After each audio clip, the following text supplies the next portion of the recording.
Good morning. Welcome to our Bible class this morning at the Central Church of Christ. It's good to see you this morning here in the class.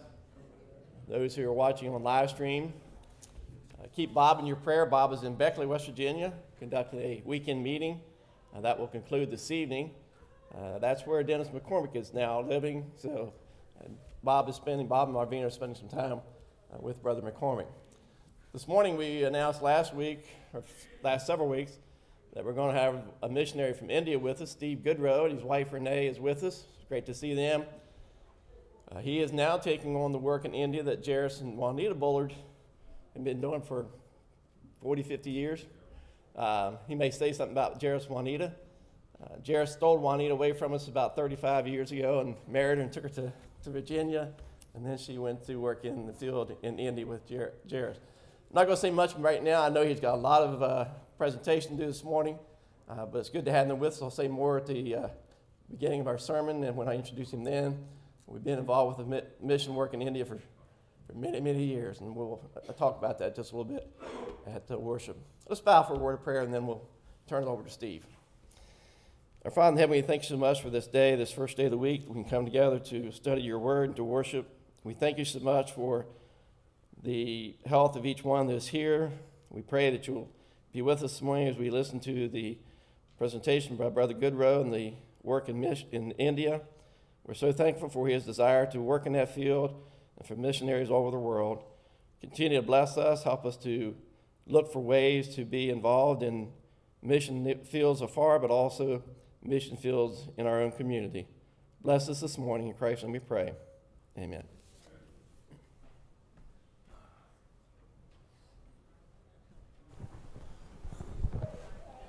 How's my microphone work?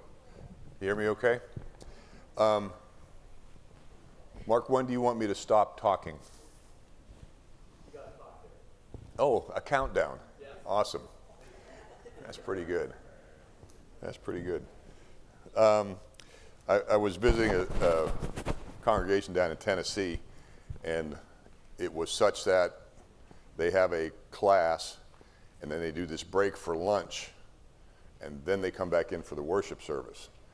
Well, lunch started at 11 o'clock, and I started talking about 10:15, and I was reminded no less than 3 times that I needed to stop at 11 o'clock because that was lunchtime. So I got a countdown clock. This is good. First of all, good morning. I appreciate the opportunity to come here and share the work that we do in India with you. You support this work. You've been supporting it for a long time.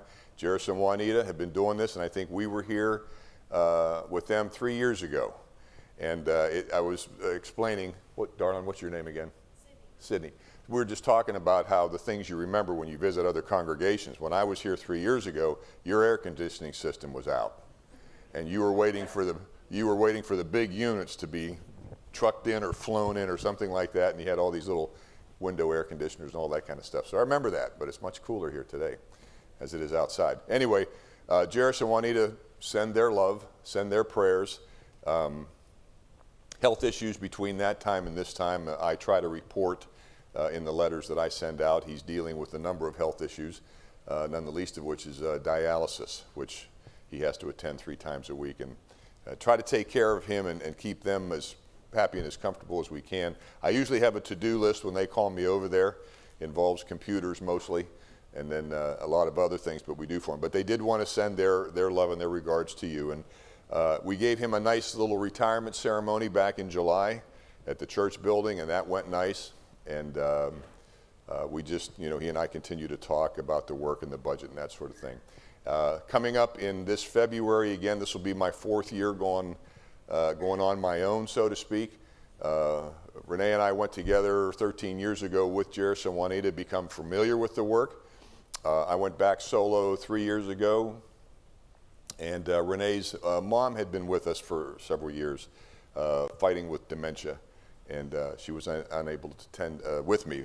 She has since passed, and this coming February, Renee and I will go back again together and work the mission again. Anyway, so let's see if I can make a pointer work. Nope, that turns that on. I won't mess with it. There it is. Okay. So this is how I like to start the presentation.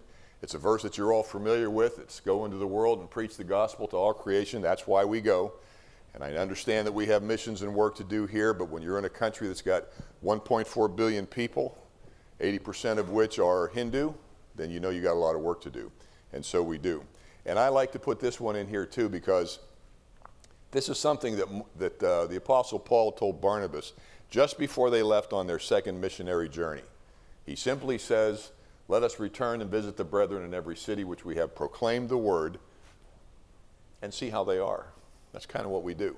We go over there to make sure that they're doing the work. They're very excited and motivated that we come and show up. We make sure that the buildings and the structures that we have built or done maintenance on are being done to the way we want them done, that the money is being spent appropriately, and that's why we make that trip. And it is very encouraging for them, and it's encouraging for us, and I'll talk about that more as we go on.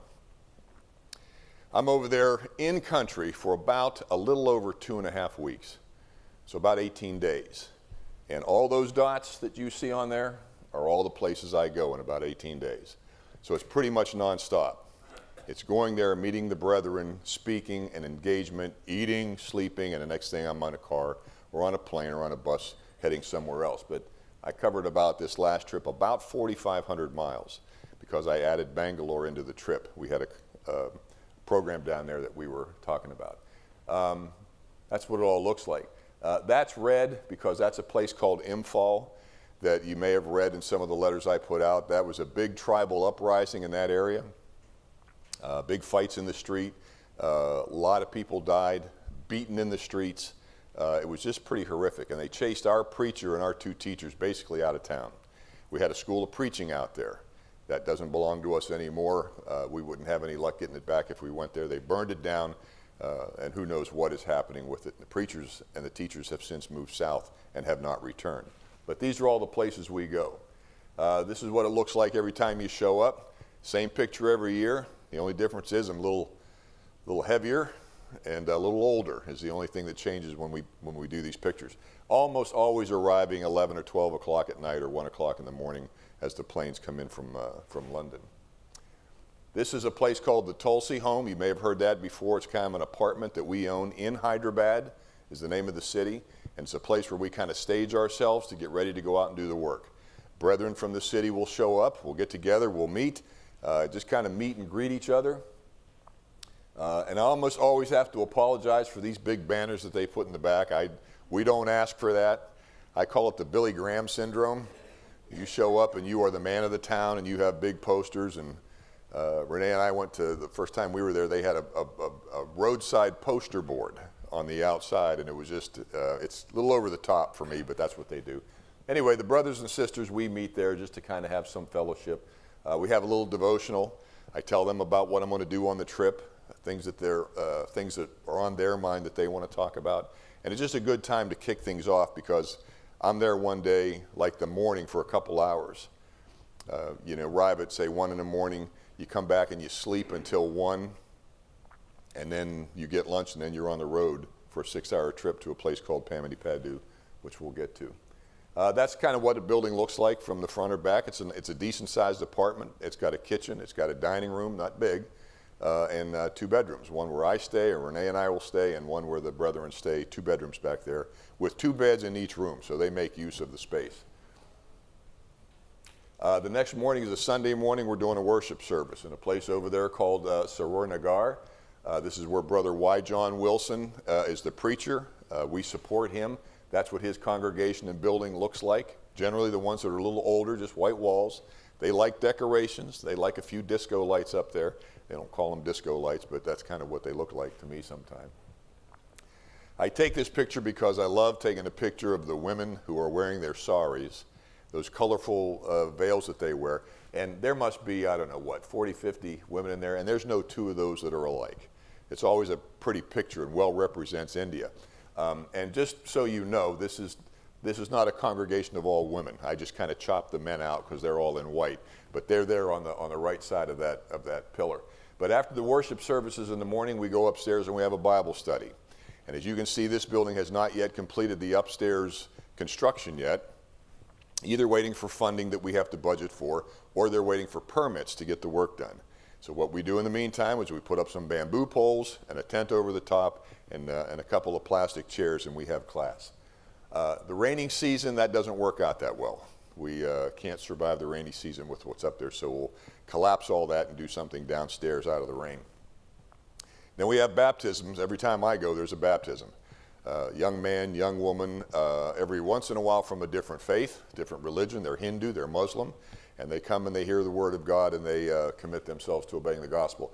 Not a lot of space in this place where he has his property. It's kind of crowded, so he was limited with what he had, and so his baptismal here is more square than it is long like we're used to seeing. So when we baptize people here, it's not that traditional lay them back in the water. It's more of a shove them down straight into the water, but we get the baptisms done either way, and we praise God for the effort. We get on that, we get a car ride. I don't drive over there. We have drivers, they take us around. That makes sure I get home in one piece. And we go to a place called Vijayawada, which is down here closer to the Bay of Bengal. Kind of a heavy Hindu place, but we're getting now closer to farmlands, closer to the water. This is a very large city. This is a church building that we just completed about 2 or 3 years ago. And we dedicated it that day, and Brother P. John right here is the preacher. These two, just so you know, Brother P. Mark and Brother P. David are two brothers, and they're the ones that travel with me every time I go. They are my left and my right arm. Keep me out of places I don't need to be or shouldn't be, and they make sure that I'm safe and that Renee and I are safe, and it's always a blessing to travel with them. But that's what their new building looks like, kind of those what I call South Florida kind of colors that they put on the wall, but brand new, and they don't have pews when we build buildings. That's kind of it's not a waste of money, but it's not as efficient as having just plastic chairs that you can bring in and seat people, and then move them out of the way if you want to do some other type of fellowship using the building. And we built him a little place for him and his family to live in the building. Nothing fancy. He's got a bedroom for him, for his kids, a little kitchen, and this little causeway here that you walk into. You know, I keep doing this, and the picture's right here in front of me. I got to get used to that. So that's what it looks like, and I'm just used to turning around. And the reason why he's there is because he used to rent. We supported him, but he would rent. And he was always in a district that had either Muslims or Hindu. And they didn't like the noise, they didn't like the singing, they didn't like the Christian crowds. So they wouldn't persecute them per se, but they would never renew their leases. So he was going from one apartment to another, to another, to another, and finally we said enough. We found a small piece of property, built this church building, and now he lives there and doesn't have to worry about being harassed anymore. Then we go on down south, further south to a place called Thimapuram. This is in between Vijayawada and Pamadipadu, where we have a school of preaching. And usually what we do is we go to Pamadipadu and wait till nighttime and come back up for an evening service, more of a gospel meeting kind of thing. The brethren from all the villages will come around. Here's our brother Babu Rao on the left, who preaches down there, who we support, and that's his brother with him. We built, just as a side thing, you see these walls. We ended up building walls all around the compound because they're in an area where when the rainy season comes, the water beats them up a little bit. And not only does the water destroy things, it actually destroyed their, it's behind me. That's the people that come from all around the area to see us. He's got a set of stairs. See these stairs? Rain came this past rainy season and just took out the whole middle section. After a while, that concrete, maybe not the best in the world, just gets loose and it just kind of collapses, and you'll see one other picture of a different rain collapse. The other problem is that there's a lot of snakes in that area. Now, I'm very thankful that I've been there 4 times, and I have not yet to see a cobra, and I don't want to see a cobra. But every once in a while, when we didn't have these walls up, a cobra would sneak into the kitchen where it's nice and warm and just curl up there next to the stove or whatever place it's warm, and they kind of find that snake when they get there in the morning. So we built them something just with a little more protection so they didn't have to worry about that. Always have a nice picture with the family, and the second best thing to do at a gospel meeting is to eat. And Renee and I are both big fans of India food, so this is kind of a win-win for us when we go over there, short of the spicy stuff, which she likes. Then we go on down to Pamadipadu, a little further south. This is all farmland down there. You can see that there's, they grow corn, they grow cotton, they grow peppers like this and put them out in the sun to dry. It's just a beautiful area, just miles and miles of no city, Every other place I go to are cities with 9 to 13 million people in them. And which is interesting, because when you're flying across the country, you don't see a lot of anything except trees and woods. And I say, where are 1.4 billion people? Where are they hiding? And the answer is, you know, as soon as you get close to any city, they're all packed within the cities, and most of them live there. This is all farmland. This is the church building where we have our worship services. Down here, classroom is up there, and every time I go, I meet with the graduating students, have a couple-hour session with them on particular topics that they're interested in, which ranges anywhere from the book of Daniel to the book of Revelation to the letters in the New Testament I'm going to talk about this morning. It's just always a good time to get together and have that class. And traditionally, this is what it looks like when we get there. We suit them up. We have a graduation ceremony. It's not long. It's not lengthy. And upon completion, we give them a couple of gifts. They get a new leather-bound Bible in their language, which down there is Telugu. We go north, it becomes Hindi, but down here is Telugu. We give them some money to help them get their start. We give them one of those little sticks with the bag at the end for a collection for their congregation, and we give them a tray to put the little cups for the grape juice. And so we kind of send them off with that on the inside. Shake their hands, and when we get outside, oh, this is just, wanted to show you this. Traditional picture. Students get together. Normally, if they're worshiping or they're in class, they just wear white. White shirts, straight button down that come down to about their thighs, and white pants.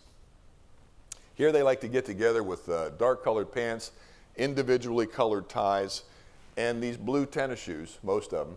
And I always love this because you never see anybody with shoes over there, let alone tennis shoes or ties. So this is kind of a fun, unique picture they like to take. And then when we're done, we take them outside, and the other last gift we give them is bicycles. Nice bicycles, sometimes the only way they can get back and forth to where they're going. And they're about $80 a bike, and they're really nice bicycles. And the women also parallel the men when they're going through their school of preaching. We give them, basically, it's called the School of Priscilla. We give the women a Bible study program, which they graduate from as well. We give them sewing machines. And that's because they can make money with sewing machines. They take those home. They either know how to sew or they learn how to sew. And you'd be surprised how much extra, couple extra rupees they'll make by sewing for other people and doing that work to help the household. And that's kind of the program that we give them. Here's one of the locals. It's a Hindu god called Hanuman. You can see that his jaw is kind of set back. Along the way, they've learned to call this god the monkey god. So his jaw is back, his face looks like a monkey, and they give him a tail. But depending upon which story that you read, which history you read about the origin of this god, the stories are different. They don't have their stories down. One story is that this monkey god was actually a monkey playing amongst the gods, did something heroic, and they made him a god. I challenge you to Google that. His name is Hanuman. The other story is he was a little boy, and he was playing amongst the other gods, and he decided that he wanted to play with the sun. And as he reached up for the sun, the father god got mad, hit him with a lightning bolt, and that's what jacked his jaw back. And then he just kind of migrated somehow into monkey god. So the stories are just somewhat outlandish, but again, a lot of Hindus over there who believe that. You almost want to come up and say, after you hear these stories, you almost want to come up and say, really, this is what you follow, this is what you believe? But they do. And I have a lot of other Hindu god stories that I don't have time to share. Here's another one, Lord Shiva. This god is supposed to be a very powerful god because he is not only a god of creation, he could be a god of death because he has so much power. He controls life and death. You can see he's got a cobra on his left shoulder. He's got that conch in his right hand, the trident sitting behind him. And sitting on his head is, to me, I call her a mermaid. I'm not sure what she is sitting up there, but he's got all the stuff going on around him that makes him seem to the people who worship it, a very powerful god. And just one of the things that they have in the streets as you drive around. People will come up and they'll put flowers. They'll have little services in front of these idols that they have, so many.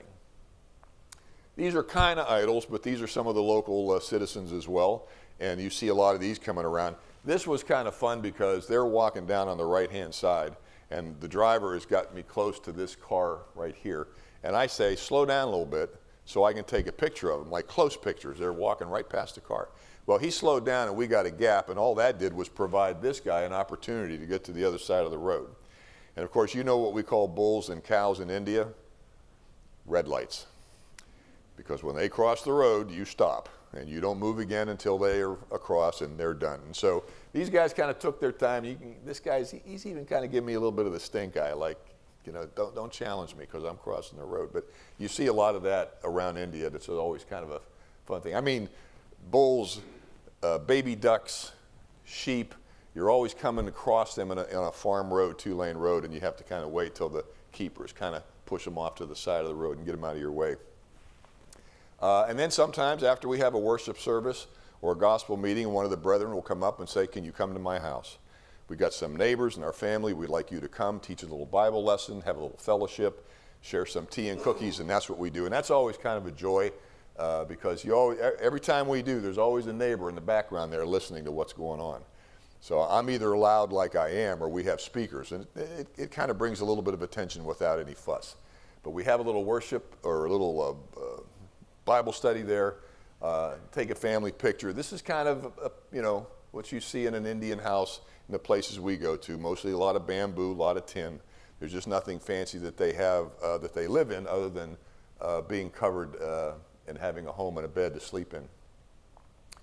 On the way back, you see this, all these tents. Now, these tents aren't homeless Indian people. These tents are farm workers who come from long distances to manage the fields for several months. And they just either live too far away or can't afford to make the trip back and forth every day. And I mean every day they work on these farms full time. So they come, they set up tents, and they do their work in the morning and the evening. You can see here where they kind of put what I assume are like corn husks to burn them instead of letting them sit there and rot. And they'll do this for several months before they pack their tents back up and go away. When I say they work morning to night, they work morning to night 7 days a week. So when they want to have a worship service for the brethren that we have there, nighttime's the only time we have to do it. After the sun goes down and they're done working, we'll go out there, we'll have a service provided for them, Lord's Supper, sermon, singing, and then they go to bed and get ready for Monday morning. This is just a location where we're building a new church for our brother P. David right there. Same scenario, he's living in a place that's rented and they want him out. And he's being harassed for it, and we're kind of even in a court battle that we have to kind of say, you got to stay there for a little while longer until we win the court battle. If he leaves, then we kind of forfeit the rights that we have to stay there. So it gets a little complicated, and I don't get involved with legal things over there. So we're just building him a new building. We budgeted for it, we got contributions for it. He's going to have his own church building, already has his own small house that he can live in when he's done. If you wait too long to fill those holes with concrete, they get full, and the bulls like to kind of hang out there and take a bath from time to time. So we have to kind of wait for that water to drain out and the bulls to be done. But it's already under construction, and it should be done, Lord willing, by the time we get out there. This is a building that was there for another example of constructing something for the people that live there. They had this building, it's been there for years, with no outside construction, no plaster, no floor, no fans, no windows, nothing like that. So we went, put some money towards it, and within 3 or 4 months it looked like this. So already they're having something that's a little more nice to come to, less dangerous to walk around in. This is what the inside looks. And then last year we went and had a dedication ceremony because it was finished. People from the village all came. You can see there's a lot of people there sitting around watching and listening. And then we went, like to your left, we went to the church building, and it looked like that. Went from that old building of nothing but bricks and dirt on the floor to something as fancy as this. Now, they don't keep those lights and things up like that. That was just kind of a ceremonial thing that we did that night. But it was a beautiful finish to the program. A lot of the brethren now, we take a picture with the little plaque there. The inside was very pretty, very nice. Now they have windows, they have doors, they have a floor. I don't build anything that doesn't have fans, because I always make sure that I stay cool up there. I make them put fans up on the stage. Otherwise, it just kind of gets warm. We do go at a time of the year where it's the least warm, the least amount of rain, and not near as many mosquitoes. So February, if you're going to travel to India, that's a good time to go. So we had this dedication, took some nice pictures, always with the kids, and that was another successful project that we had accomplished. So once we're done in the south, we go back to Hyderabad, regroup there at that Tulsi home, talk about what we did, talk about what's next, and we get on a plane. We fly all the way up here to the border in a place called Gaudreau. Also a city there that we support, a preacher called Siliguri. But Gaudreau is where we fly into. It's one of those airports that's military, it's civilian and military. A lot of big signs up that say don't take pictures. So we don't take pictures. And they're very careful about that sort of thing. But we do have a brother there, and we have a school of preaching there. And we have a school of preaching there specifically because it's on the border. And that, where we get people from Nepal and Bhutan and Bangladesh, they come. And they'll come and stay for a couple days and listen to lessons and that sort of thing. And we get folks who infiltrate from China, which is why that school's up there. And I put a letter out here a couple, maybe several months now, that where Brother Joseph Kati, who you'll see here, tells about the work up there and how we're influencing some of the Chinese people that are moving about close to that border. So that's why that's there. And we have a graduation ceremony for them as well. Here's Brother Joseph Kati. He's really amazing. I didn't meet him until I went back 3 years ago. He's relatively young. You know, when you're 67, everybody's relatively young. But he's relatively young. He's in his 30s. He speaks 5 different languages. And he speaks English like you and I are talking. So it's kind of refreshing to be up there. It's just open conversations that we have with him. He's really motivated and emotional. He loves to preach. He loves to travel and preach. And he's doing some really good work up there. And people love to come and listen to him. When I got there, he had just lost his brother to COVID. 2 years later, he loses his father to gangrene and he dies. And then just 3 or 4 months ago, this is his younger brother named Asit, who also teaches at the school. He had a brain hemorrhage. And it didn't kill him, but he's pretty much handicapped. I don't think he'll be able to teach or preach anymore. It's just one of those things. So Brother Joseph has had a tough run. But he stays in there. We encourage him that his job is still God's work, God's word. And sometimes that long trip out there just for us to come and give him a hug and saying, you're doing good, keep it up, is worth the trip. But anyway, he's an amazing preacher. It's an amazing school. Similar ceremonies, similar very colorful pictures of the graduates when they go. This is in their house, also colorful. This is his wife, Suba. Suba's an amazing sister because what she does down in the town of Siliguri, a very crowded, another one of those 9 million, 10 million size cities, there's a bunch of kids that run around down there that we might call latchkey kids. They have homes.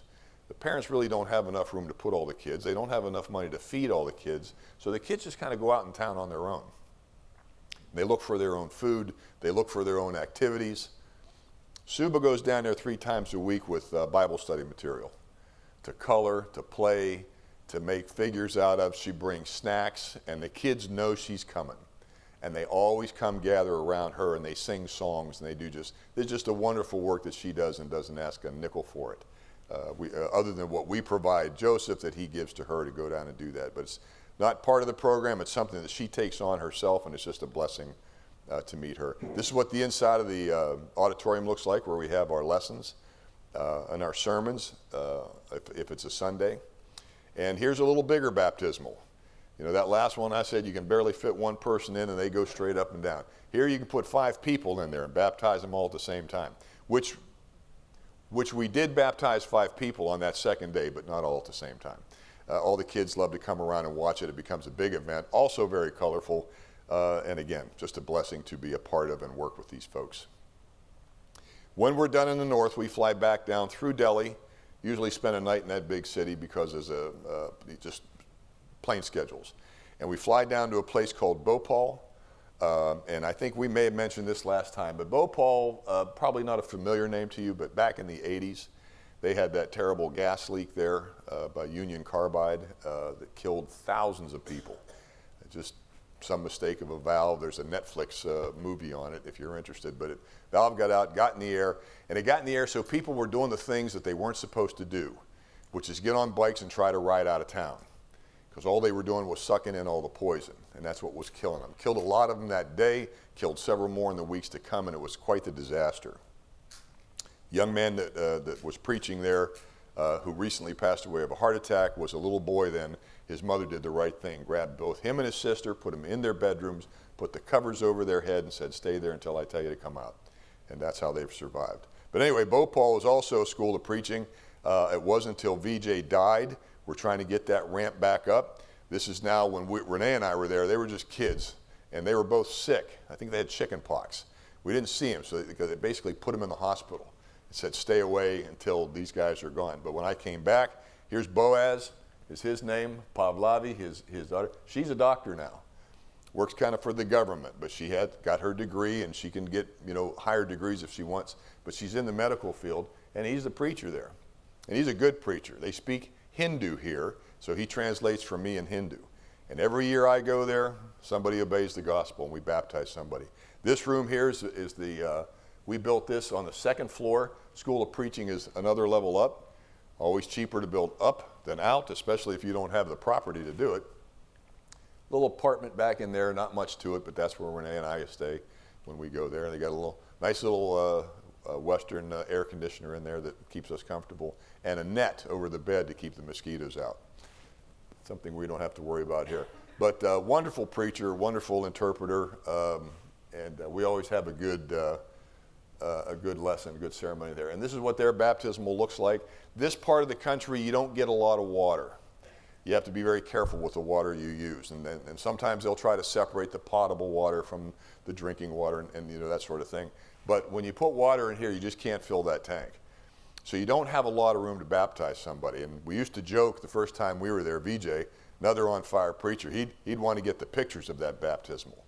And he didn't want to take you the picture until he got the body totally underwater and kept the body there longer than the body wanted to be there. So we got these pictures not only of the baptismal person being baptized, but also the flailing of arms and legs, and we have to yell, VJ, let him up. We got the picture, let him up. But this is where they baptized. This new brother here, he came forward, wanted to be baptized. The only problem with him, just as a side story, is he was paranoid about his head going backwards and water covering his face. We couldn't do it without hog tying him. We couldn't do it. So we just tried that a few times, and he just wasn't having it. And I'm taking the picture from that position. And I looked down, and I tell the brothers next to me, I said, can we flip him over? Well, does he have any problem going face down? And they spoke Hindu a little bit, and he said he was fine with it. So we just flipped him over and baptized him face down. Covered him with water. Praise the Lord. We have another brother in Christ. We go out at the end when we visit Bhopal. It's always kind of traditional. We go to a restaurant, take them out to a place called Under the Mango Tree. And we always show that just in case you don't think there is a restaurant actually called Under the Mango Tree, we make sure that we stand next to the sign that says Under the Mango Tree. And see this barbecue? Yeah, there's no barbecue there. I think that's just one of those catchy phrases that they wanted to put on the sign. When we're done, this year we flew straight down to Bangalore. There's a village out there on a 5-hour train ride west called Gaudreau. We have brethren down there. Here's us on the train making our way west. And we had a 2-day program there. The first day they had more people than we could fit into their church building, so we rented a hall. Notice with fans, I made sure there was fans there. And we had a good lesson program there that day. The next day we could not rent that, so we just went to a brother's house in the street that he lived in, put up tents, some plastic chairs, and now you have another program lesson. So we were there for 3 days, spoke 2 of the 3 days, the others were travel, and we got to meet brethren there that I had never met before, that we support, that you support. I just shared this picture, keeping an eye on my clock there. This is the river. The place is called Bhadrawati. This is the Bhadra River Dam. Kind of an impressive thing that you don't see a lot of, or I didn't see a lot of. Vijayawada had a lot of these because it's a big power plant, and they have a lot of dams and water that run the hydraulics for the electricity. This is all for farm. This water comes out a couple times a year and dumps water out of that thing. Literally, the floodgates open. You can see this wall right here, like right up here where the drains are. When they open these floodgates, this thing fills up and the water gets that high, which means where I'm taking that picture, I wouldn't be standing unless I was underwater. and it all goes to the farmers. And they utilize it as they need until the rainy season's over, and then they close it back up. But just another one of those interesting things you see there. And then we're on a train back to Hyderabad to close things up. Back in the center of the, somewhat center of the lower country, we have one more worship service at a place called Balanagar. That church has been there for a while. Brother Chenna Raju is the preacher there. That's kind of what that congregation looks like. And I wanted to show you this picture just because that used to be our brother's house, which is no longer there. We're building pillars now just to kind of give him a place to live and rebuilding his house. And the reason why he doesn't have a house is because the brick that was used to build his house probably 70 years ago was this type of brick, kind of like they do out west. You kind of find a low-grade cement, you put a lot of straw in there to make it strong, and it dries and you build the brick, and that's what he had. Well, you can see that these brick have all these little holes in them. And I said, what are these holes? And they said, well, that's where the straw was. I said, what happened to the straw? He said, white ants ate them. And I looked at the brother, I said, what are white ants? He says, brother, you call them termites in your country. Termites got into this brick, ate all the structure of the straw out, and the house just literally collapsed from the roof on down. So we got the funds together and we dug all that out of the way, and now we're rebuilding him a new house. Here's him standing on his new floor that will be finished here in the next couple of months, and he's going to have another place to live in, hopefully a little more structurally sound than the brick with the straw. And that's what we do for the brethren. We go back to Hyderabad, we get in our little dining room there, and the preachers who are on a board, an official formal board, that we have to execute and record, we just get together. We talk about the trip, we talk about the money we spent, we talk about the money we want to spend in the year to come. The programs before, the programs after, we officiate it, we sign it, and the work is done. And here too we have a very traditional gathering at the end. We go out to a restaurant called High King. And this is funny because all that good Indian food in that country, and all these guys want to do is go to a Chinese restaurant. And that's where we go and have our food to finish up. And I'm on a plane 7 hours after this meal, and I'm on my way back to London or Germany or whichever way I go through. To wrap up a little bit, I show this picture. Here's our competition.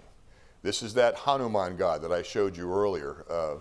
The reason why I took this picture is he's about the size of the statue that King Nebuchadnezzar built out on the plain, you know, something like 90 feet high or 60 feet high, 9 feet wide. This is similar in size and width, and you can see it from a long distance away. And this just kind of tells you the story that I told you. But I put this up because there's a lot of gods like that, a lot of idols like that. And I like to show the religious demographics over there. 80% of that country is Hindu. About 12%, give or take, is Muslim. 2.3% to 2.5% is Christian in the broadest definition of the word Christian, 2.5 of that. So I always ask, what do those numbers tell you? In a country with 1.4 billion people, that tells you that there are over 1 billion people that need to hear the gospel in that country. And that's why we go. And that's why every time I go, there's always anywhere from 20 to 40 baptisms. They come, they listen, they hear. Some of them are just kind of tired of the too many gods. Some of them are tired of this, that, or the other. Some just don't have any religion at all. It's kind of what their parents raised them in, and they never took it serious, but they come and they hear the gospel and they hear the message and they respond every time we go out. And it's not just me or the teams that I work with. We have a lot of brethren over there teaching and preaching. Millions have been baptized over the last 10, 20 years, or the amount of time that Jairus has been there. So it's been a very successful mission. I always share this with the place I go. You give, and this is where the money goes. We pay preachers salaries. Not a lot of money. It is to them. $400 every quarter is a lot of rupees. It's like $1 to 83 rupees. And those rupees kind of go a long way. We build churches. We just completed a small but new church in a village that's like 10 miles away from Pamadipadu. Now these people don't have to worship out in the middle of the street and under a tent. They have a nice building to come to, sufficient building to come to. We give benevolence sometimes when they're sick, sometimes when they're have trouble getting money together for one thing or another. We do try to provide benevolence to the brothers and sisters there. You need it for travel, both overseas and domestic. We're going to hear Paul talk about that in his letter to the Philippians. In fact, as he says to the Philippians, you're the only church in that whole area that gave us any money when we were on the road. But he understood that you needed money to go do those things. Songbooks, bikes you saw, Bibles, sewing machines, a budget that we've been supporting for over 45 years.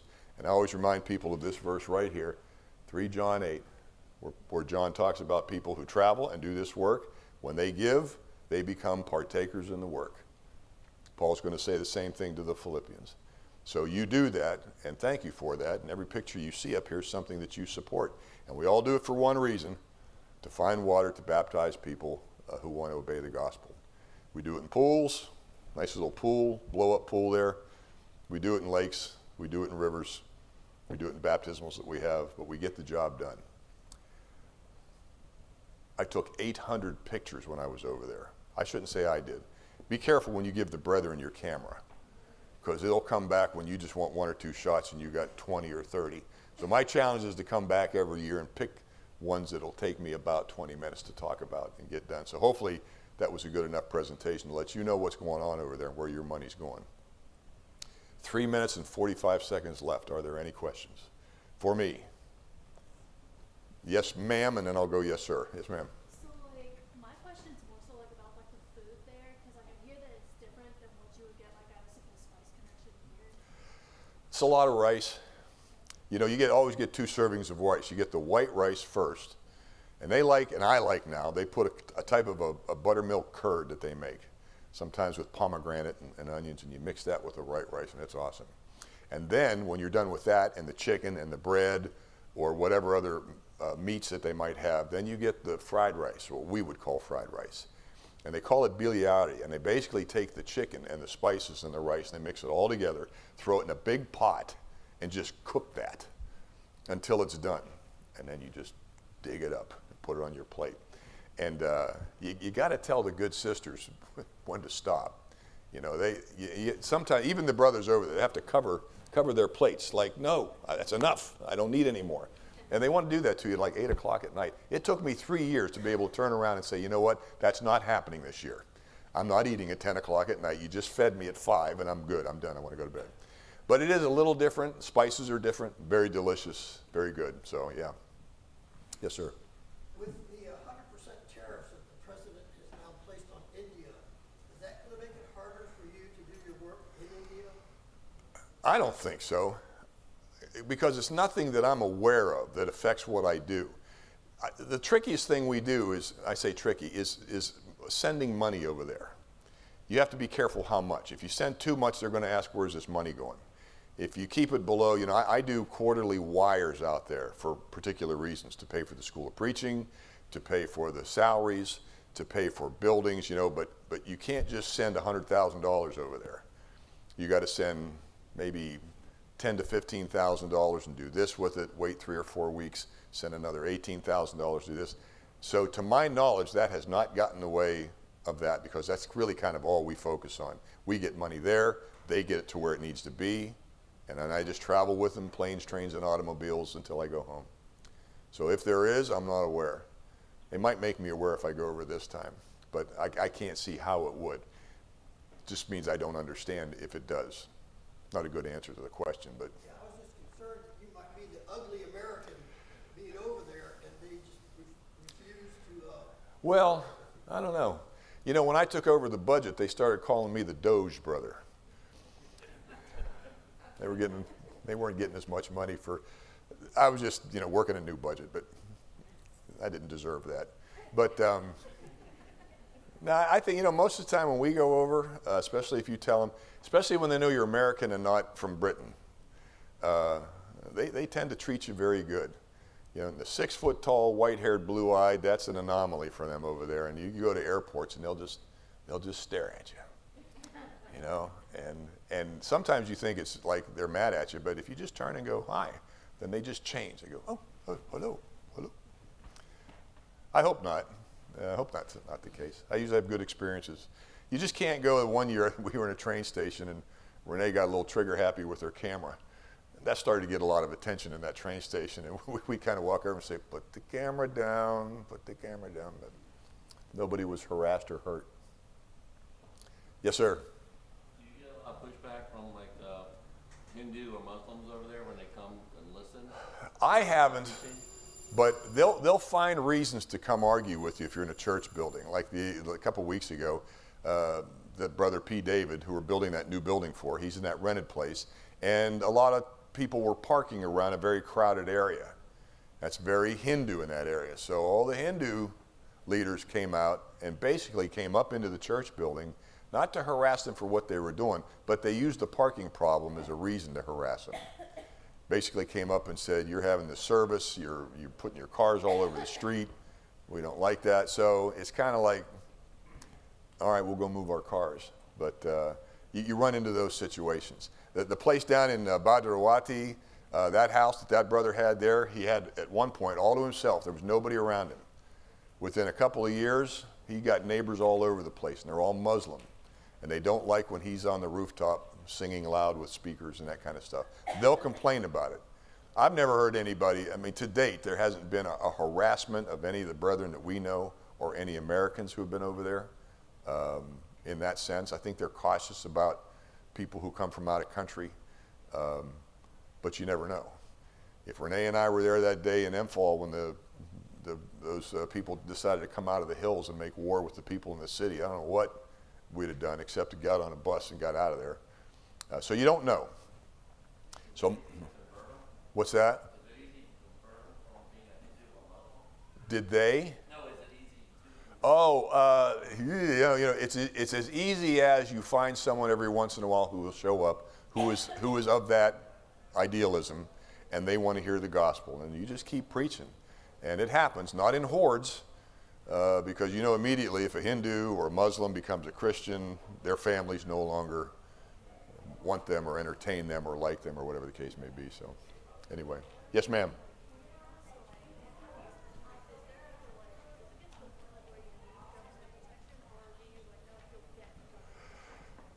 I've never had to ask for it. Those guys certainly know how to call the police. Sometimes calling the police is more chaotic than them trying to work it out themselves. But the police will show up. One of the brothers in the congregation is a police officer, and a lot of military here and there who like to kind of come in and say, how's everything going? You know, and it's like, we're good. Everything's fine. We're calm. But again, prayerfully, every time I go, I'm thankful that the places I go, I don't run into that. You don't hear a lot about that.